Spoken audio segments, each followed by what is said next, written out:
ਕਰਮ ਤੇ ਇਸ ਧਰਤੀ ਤੇ ਸਾਰੇ ਲੋਕੀ ਕਰਦੇ ਨੇ, ਪਰ ਕਿਹੜੇ ਕਰਮ ਸ੍ਰੇਸ਼ਟ ਕਰਮ ਹੁੰਦੇ ਨੇ ਤੇ ਕਿਹੜੇ ਕਰਮ ਸਾਡੇ ਗਲਤ ਕਰਮ ਪਾਪ ਕਰਮ ਬਣ ਜਾਂਦੇ ਨੇ ਤੇ ਕਿਹੜੇ ਪੁੰਨ ਕਰਮ ਬਣ ਜਾਂਦੇ ਨੇ, ਸਹੀ ਕਰਮ ਕਿਹੜੇ ਹੁੰਦੇ ਨੇ, ਉਹਨਾਂ ਦੀ ਪਹਿਚਾਣ ਕਿਸ ਤਰ੍ਹਾਂ ਕਰੀਏ।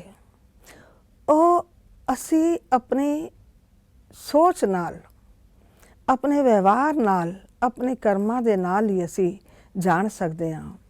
ਜੋ ਵੀ ਅਸੀਂ ਸੋਚਦੇ ਹੈਗੇ ਹਾਂ, ਬੋਲਦੇ ਹੈਗੇ ਹਾਂ ਤੇ ਕਰਦੇ ਹੈਗੇ ਹਾਂ, ਉਹ ਸਾਰੇ ਐਕਸ਼ਨ ਕਰਮ ਕਹਿਲਾਉਂਦੇ ਨੇ।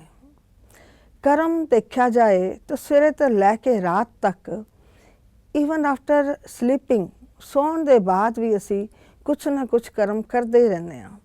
ਇਹ ਸਾਡੀ ਪਲਕ ਝਪਕਣਾ ਵੀ ਜਿਸ ਤਰ੍ਹਾਂ ਇੱਕ ਕਰਮ ਹੈਗਾ ਹੈ। ਅਸੀਂ ਪਾਣੀ ਪੀਂਦੇ ਹਾਂ ਤੇ ਉਹ ਵੀ ਕਰਮ ਹੈਗਾ ਹੈ। ਸਾਨੂੰ ਕਰਮ ਸੰਨਿਆਸ ਤੇ ਕਦੇ ਕਰਨਾ ਹੀ ਨਹੀਂ ਹੈ ਤੇ ਨਾ ਅਸੀਂ ਕਰ ਸਕਦੇ ਹਾਂ। ਕਰਮ ਦੇਖਿਆ ਜਾਏ ਤੇ 3 ਪ੍ਰਕਾਰ ਦੇ ਹੁੰਦੇ ਨੇ। ਪਹਿਲੀ ਪ੍ਰਕਾਰ ਦੇ ਕਰਮ ਹੁੰਦੇ ਨੇ ਅਕਰਮ, ਜਿਨ੍ਹਾਂ ਦਾ ਨਾ ਤੇ ਕੋਈ ਪਾਪ ਕਰਮ ਜਮ੍ਹਾਂ ਹੁੰਦਾ ਹੈ ਤੇ ਨਾ ਕੋਈ ਪੁੰਨ ਕਰਮ ਜਮ੍ਹਾਂ ਹੁੰਦਾ ਹੈ। ਇਹ ਕਰਮ ਅਸੀਂ ਸਤਯੁਗ ਤੇ ਤ੍ਰੇਤਾ ਵਿੱਚ ਕਰਦੇ ਹੈਗੇ ਹਾਂ। ਉੱਥੇ ਕਿਸੇ ਵੀ ਕਰਮ ਦਾ ਪਾਪ ਤੇ ਪੁੰਨ ਬਣਦਾ ਹੀ ਕੋਈ ਨਹੀਂ। ਫਿਰ ਆਉਂਦੇ ਨੇ ਸੁਕਰਮ। ਸੁਕਰਮ ਉਹ ਕਰਮ ਹੁੰਦੇ ਨੇ ਜਿਹੜੇ ਅਸੀਂ ਆਪਣੇ ਆਪ ਨੂੰ ਆਤਮਾ ਸਮਝ ਕੇ ਤੇ ਪਰਮਾਤਮਾ ਜੋਤੀ ਬਿੰਦੂ ਨਿਰਾਕਾਰ ਦੀ ਯਾਦ ਵਿੱਚ ਕਰਦੇ ਹੈਗੇ ਹਾਂ।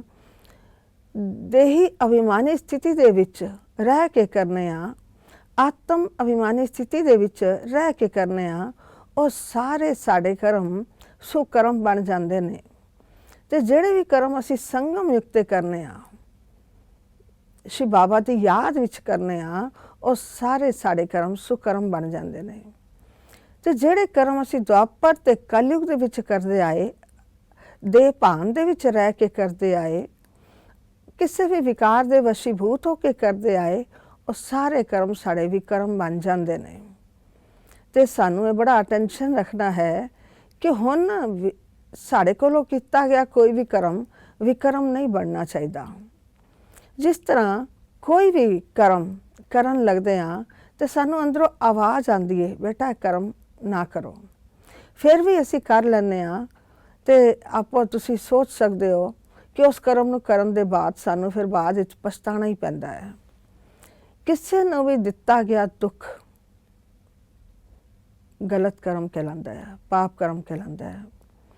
ਕਿਸੇ ਦੇ ਸੰਬੰਧਾਂ ਨੂੰ ਵਿਛੋ ਕਰ ਦੇਣਾ, 2 ਦੋਸਤਾਂ ਦੀ ਦੋਸਤੀ ਨੂੰ ਤੋੜ ਦੇਣਾ, ਕਿਸੇ ਨੂੰ ਵੀ ਇੱਕ ਦੀ ਗੱਲ ਦੂਜੇ ਨੂੰ ਦੱਸ ਕੇ ਦੋਨਾਂ ਦੇ ਵਿੱਚ ਲੜਾਈ ਪਾ ਦੇਣਾ, ਨਿੰਦਾ ਚੁਗਲੀ ਕਰਨਾ, ਕੋਈ ਵੀ ਇਹੋ ਜਿਹੇ ਬੋਲ ਦੇਣਾ ਜੋ ਦੂਜੇ ਨੂੰ ਦੁੱਖ ਪੁੱਜੇ, ਕੋਈ ਵੀ ਇਹੋ ਜਿਹੇ ਕਰਮ ਕਰ ਦੇਣਾ ਜਿਹਦੇ ਦੂਜੇ ਦਾ ਹਿਰਦੇ ਵਿੱਚ ਚੋਟ ਪੁੱਜ ਜਾਵੇ, ਇਹੋ ਜਿਹਾ ਕੋਈ ਵੀ ਕਰਮ ਸਾਨੂੰ ਨਹੀਂ ਕਰਨਾ ਚਾਹੀਦਾ। ਕਿਉਂਕਿ ਇਹ ਸਾਰੇ ਕਰਮ ਸਾਡੇ ਨੇ ਨਾ ਗਲਤ ਕਰਮ ਨੇ, ਇਹ ਸਾਡੇ ਪਾਪ ਕਰਮ ਬਣ ਜਾਂਦੇ ਤੇ ਪੁੰਨ ਕਰਮਾਂ ਦੇ ਵਿੱਚ ਨਹੀਂ ਜਾਂਦੇ।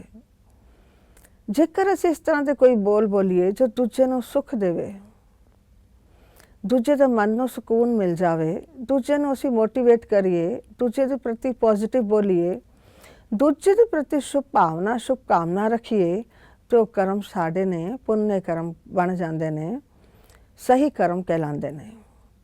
ਜਿਸ ਕਿਸੇ ਵੀ ਕਰਮ ਦੇ ਜਾਂ ਸੋਚਣ ਦੇ ਵਿੱਚ ਅਸੀਂ ਕਿਸੇ ਦੇ ਬਾਰੇ ਵਿੱਚ ਨੈਗੇਟਿਵ ਸੋਚਿਆ ਜਾਂ ਉਹਨਾਂ ਨੂੰ ਕੁਛ ਉਲਟਾ ਪੁਲਟਾ ਬੋਲਿਆ, ਪੁੱਠਾ ਬੋਲਿਆ, ਜਿਹਦੇ ਨਾਲ ਉਹਦਾ ਬਣਦਾ ਹੋਇਆ ਕੰਮ ਵਿਗੜ ਗਿਆ ਜਾਂ ਉਹਦਾ ਮੂਡ ਖਰਾਬ ਹੋ ਗਿਆ ਜਾਂ ਉਹਦਾ ਦਿਨ ਖਰਾਬ ਹੋ ਗਿਆ, ਤੇ ਸਾਰੇ ਕਰਮ ਪਾਪ ਕਰਮ ਬਣ ਜਾਂਦੇ ਨੇ, ਗਲਤ ਕਰਮ ਵੀ ਕਹੇ ਜਾਂਦੇ ਨੇ। ਮੋਟੇ ਤਾਂ ਤੁਸੀਂ ਜਾਣਦੇ ਹੀ ਹੋ, ਝੂਠ ਬੋਲਣਾ, ਚੋਰੀ ਕਰਨਾ, ਹੇਰਾ ਫੇਰੀ ਕਰਨਾ, ਟਾਈਮ ਦੇਖ ਕੇ ਨਹੀਂ ਆਉਣਾ, ਕਮਿਟਮੈਂਟ ਕਰਕੇ ਨਹੀਂ ਕਰਨਾ, ਉਧਾਰ ਲੈ ਲੈਣਾ ਤੇ ਫਿਰ ਚੁਕਾਉਣਾ ਨਹੀਂ, ਇਹ ਮੋਟੇ ਤੇ ਸਾਰੇ ਹੀ ਜਾਣਦੇ ਇਹਨਾਂ ਨੂੰ ਕੀ ਅਸੀਂ ਵਿਆਖਿਆ ਕਰੀਏ। ਇਹ ਵੀ ਸਾਡੇ ਸਹੀ ਕਰਮ ਕੋਈ ਨਹੀਂ ਅੱਗੇ ਜੇ ਕੋਈ ਵੀ ਅਸੀਂ ਕਰਮ ਕਰਨੇ ਹਾਂ ਜਾਂ ਬੋਲਨੇ ਹਾਂ ਜਾਂ ਸੰਕਲਪ ਚਲਾਉਂਦੇ ਹਾਂ, ਉਸ ਸੰਕਲਪ ਦੇ ਨਾਲ ਦੂਜੇ ਦੀ ਰੈਪੂਟੇਸ਼ਨ ਉੱਤੇ ਫਰਕ ਪੈ ਗਿਆ, ਰੈਪੂਟੇਸ਼ਨ ਡਾਊਨ ਹੋ ਗਈ, ਉਹਦੀ ਗੁੱਡਵਿਲ ਖਰਾਬ ਹੋ ਗਈ, ਤਾਂ ਵੀ ਉਹ ਸਹੀ ਕਰਮਾਂ ਦੇ ਵਿੱਚ ਕੋਈ ਨਹੀਂ ਆਉਣ ਵਾਲਾ, ਉਹ ਸਾਡੇ ਗਲਤ ਕਰਮਾਂ ਦੇ ਵਿੱਚ ਹੀ ਆਏਗਾ।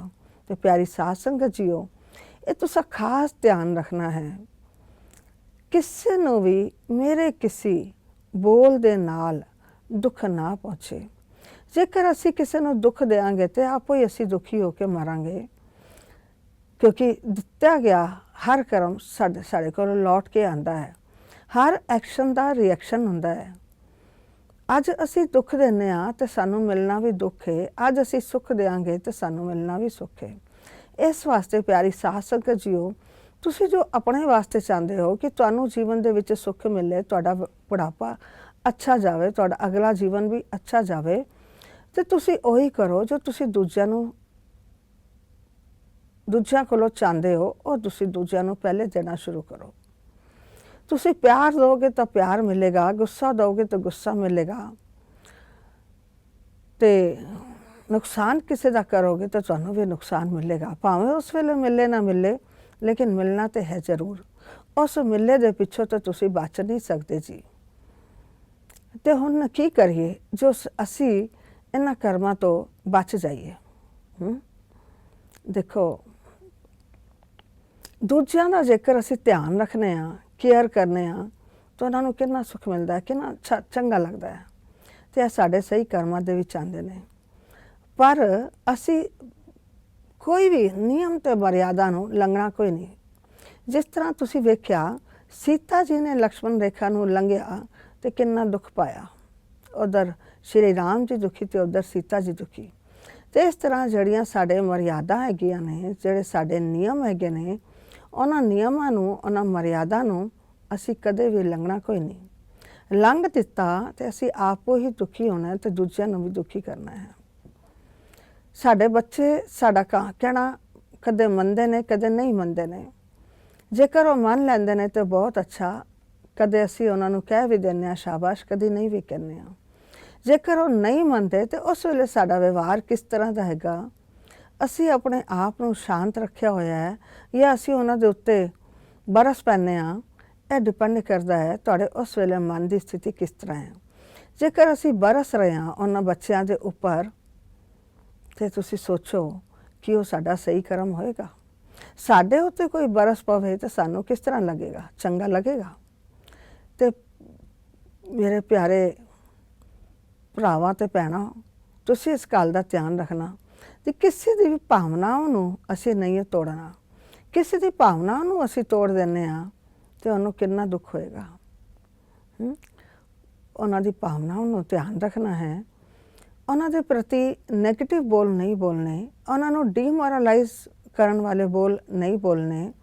ਜੇਕਰ ਅਸੀਂ ਦੂਜਿਆਂ ਨੂੰ ਡੀਮੋਰਲਾਈਜ਼ ਕਰਨੇ ਹਾਂ ਤੇ ਅਸੀਂ ਆਪਣੇ ਵਾਸਤੇ ਕੀ ਜਮ੍ਹਾਂ ਕਰ ਰਹੇ ਹਾਂ? ਕਿਹੜਾ ਪੌਦਾ ਅਸੀਂ ਆਪਣੇ ਵਾਸਤੇ ਲਗਾ ਰਹੇ ਹਾਂ? ਸਾਨੂੰ ਲਗਾਉਣਾ ਤਾਂ ਹੈਗਾ ਅੰਬ ਦਾ ਪੌਦਾ, ਅੰਬ ਦਾ ਪੇੜ, ਤੇ ਅਸੀਂ ਲਗਾ ਦਿੰਦੇ ਹਾਂ ਵਿੱਚ ਨਿੰਮ ਦਾ ਪੇੜ ਤੇ ਬਬੂਲ ਦਾ ਪੇੜ, ਤੇ ਕੱਟਣਾ ਤਾਂ ਸਾਨੂੰ ਆਪੋ ਹੀ ਪਏਗਾ ਜੀ, ਉਹਦਾ ਫਲ ਤੇ ਸਾਨੂੰ ਹੀ ਖਾਣਾ ਪਏਗਾ ਨਾ।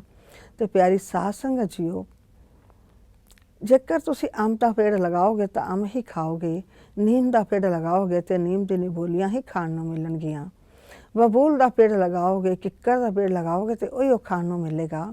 ਤੇ ਪਿਆਰੀ ਸਾਧ ਸੰਗਤ ਜੀਓ, ਇਸ ਗੱਲ ਦਾ ਵਿਸ਼ੇਸ਼ ਧਿਆਨ ਰੱਖਿਓ ਜੀ।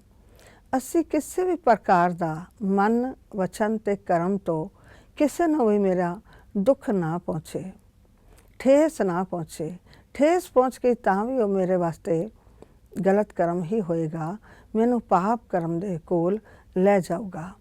ਤੇ ਸਾਨੂੰ ਇਹ ਵਿਸ਼ੇਸ਼ ਸਵੇਰੇ ਤੋਂ ਰਾਤ ਤੱਕ ਲੈ ਕੇ ਬੜਾ ਧਿਆਨ ਰੱਖਣਾ ਹੈ। ਅਸੀਂ ਬਦਲਾ ਵੀ ਨਹੀਂ ਲੈਣਾ। ਬਦਲਾ ਲਿਆਂਗੇ ਤਾਂ ਵੀ ਸਾਡੇ ਅੰਦਰ ਦੂਜਿਆਂ ਨੂੰ ਦੁੱਖ ਦੇਣ ਦੀ ਭਾਵਨਾ ਉਤਪੰਨ ਹੋ ਜਾਏਗੀ। ਜਾਣੇ ਅਣਜਾਣੇ ਅਸੀਂ ਦੂਜਿਆਂ ਨੂੰ ਦੁੱਖ ਦੇ ਹੀ ਬੈਠਾਂਗੇ। ਤੇ ਪਿਆਰੀ ਸਾਧ ਸੰਗਤ ਜੀਓ, ਇਸ ਗੱਲ ਦਾ ਵਿਸ਼ੇਸ਼ ਵਿਚਾਰ ਕਰਨਾ ਜੀ। ਜਿੱਥੇ ਸਾਡੀ ਅੰਤਰਾਤਮਾ ਨਹੀਂ ਮੰਨਦੀ ਹੈ, ਉਸ ਕੰਮ ਨੂੰ ਵੀ ਨਹੀਂ ਕਰਨਾ। ਸਾਡੀ ਅੰਤਰਾਤਮਾ ਨਹੀਂ ਮੰਨ ਰਹੀ, ਫਿਰ ਵੀ ਅਸੀਂ ਕਰ ਰਹੇ ਹਾਂ ਤੇ ਸਾਨੂੰ ਬਾਅਦ ਵਿੱਚ ਪਛਤਾਉਣਾ ਪੈਂਦਾ ਹੈ। ਇਹ ਵੀ ਤੁਸੀਂ ਧਿਆਨ ਰੱਖਿਓ ਜੀ। ਤੇ ਪਿਆਰੀ ਸਾਧ ਸੰਗਤ ਜੀਓ, ਹਰ ਘੰਟੇ ਦੇ ਬਾਅਦ ਜ਼ਰੂਰ ਚੈੱਕ ਕਰਨਾ ਮੇਰਾ ਪਿਛਲੇ ਘੰਟੇ ਦੇ ਵਿੱਚ ਕਿਸ ਤਰ੍ਹਾਂ ਦਾ ਕਰਮ ਹੋਇਆ, ਕਿਸ ਤਰ੍ਹਾਂ ਦਾ ਬੋਲ ਹੋਇਆ ਤੇ ਕਿਸ ਤਰ੍ਹਾਂ ਦਾ ਮੇਰਾ ਵਿਵਹਾਰ ਹੋਇਆ। ਇਹ ਤੁਹਾਨੂੰ ਬਹੁਤ ਹੈਲਪ ਕਰੇਗਾ। ਚੈੱਕ ਕਰਦੇ ਰਹੋਗੇ ਤੇ ਅਗਲੇ ਘੰਟੇ ਦੇ ਵਾਸਤੇ ਤੁਸੀਂ ਚੇਂਜ ਕਰ ਲਓਗੇ। ਤੇ ਇਹ ਜਿਹੜੀਆਂ ਗੱਲਾਂ ਹੈਗੀਆਂ ਨੇ, ਵਿੱਚੋਂ ਆਪਣੀ ਡਾਇਰੀ 'ਤੇ ਵੀ ਨੋਟ ਕਰਨਾ ਜੀ। ਇਹ ਤੁਹਾਨੂੰ ਫਿਊਚਰ ਵਿੱਚ ਵੀ ਬੜੀ ਮਦਦ ਦੇਣਗੇ। अच्छा जी, ओम शांति।